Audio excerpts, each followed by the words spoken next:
అండి మీరు ఎప్పుడైనా గోంగూర ఇట్లా వండారా? వండే ఉంటారులేండి, ఇది కామనే, అందరూ వండుతూ ఉంటారు. ఇది ఎర్ర గోంగూర అనమాట. నిన్న నేను చూపించాను కదా, ఆ ఎర్ర గోంగూరని నిన్న అంతా తెంపి కడిగి వడేసి ఇంక ఈరోజు ఇలా పచ్చెనగపప్పు నానబెట్టి పచ్చిమిర్చి ఒక టమాటా ఆనియన్స్ వేసి వండిన అనమాట.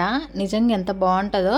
కొన్ని కూరలలో పచ్చిమిర్చి ఎక్కువగా వేస్తే టేస్ట్ బాగా వస్తుంది. ఇంకా దీని టేస్ట్ ఎట్లుందనేది వీడియో లాస్ట్లో చెప్తా. కానీ ఇప్పుడు నేను స్టిచ్చింగ్ చేసే బ్లౌజ్ అయితే మన కస్టమర్ నిజామాబాద్ నుంచి వచ్చిర్రు నిన్న. ఎప్పుడైనా మన దగ్గరనే స్టిచ్చింగ్ చేయించుకుంటారు వీళ్ళు. బ్లౌజ్ అయితే ఇంకా వచ్చి అర్జెంటుగా స్టిచ్చింగ్ చేయండి అని చెప్పేసారు.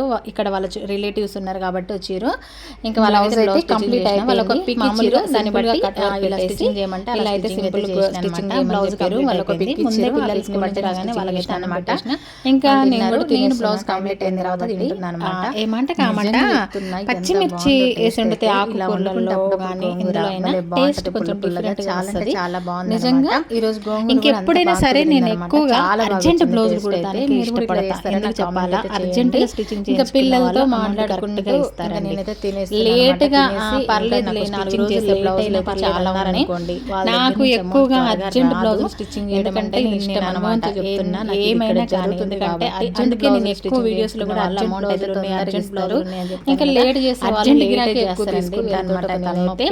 ఓకే తినడం అయితే తర్వాత మా నాని బాబు చాలా చాక్లెట్ ఇంకా ఖచ్చితంగా చాక్లెట్స్ అనమాట ఎక్కువ తెచ్చి పెడతానే ఉంటారు ఫ్రిడ్జ్ లో పిల్లలు. ఎందుకంటే మమ్మీ చాలా ఇష్టం అనమాట. ఎప్పుడైనా నైట్ పడుకునేటప్పుడు అంతా అయిపోయినాక కాబట్టి మా పిల్లలు హాఫ్ డే స్కూల్ కాబట్టి ఎప్పుడంటే ఇప్పుడు తెచ్చాడు కాబట్టి ఇప్పుడు